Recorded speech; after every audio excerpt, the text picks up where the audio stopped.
Pasca kejadian percobaan melarikan diri yang dilakukan oleh 2 narapidana di Lapas Lubuk Linggau, 5 orang petugas Lapas Lubuk Linggau menjalani pemeriksaan dan selanjutnya mereka akan dikenakan sanksi.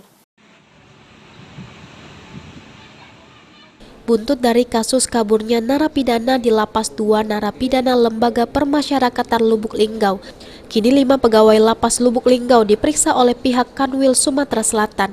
Kalapas Lubuk Linggau Ika Prihadi Nusantara mengatakan, dalam setiap tindakan ada standar operasional prosedur atau SOP, termasuk melakukan pengamanan, dan apabila ada pelanggaran pasti ada sanksinya. Diakui Kalapas, selain diperiksa oleh Kanwil Kemenkumham, 5 pegawai lapas juga dilakukan pemanggilan oleh pihak Polres Lubuk Linggau. SOP itu kan juga satu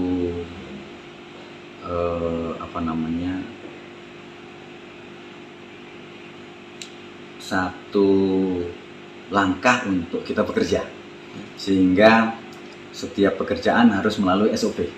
Kalau ada pelanggaran pasti ada sanksi, itu pasti. Pak, ada 5 ya? 5. Artinya yang terlibat piket waktu itu aja, Pak? Betul, karena memang kan hari Minggu ya yang ada hanya yang piket. Sejauh ini jumlah tahanan di Lapas Lubuk Linggau sebanyak 1.303 orang. Jumlah tersebut telah over kapasitas dan tidak sesuai dengan petugas yang jaga. Tri Hajaria, PAL TV.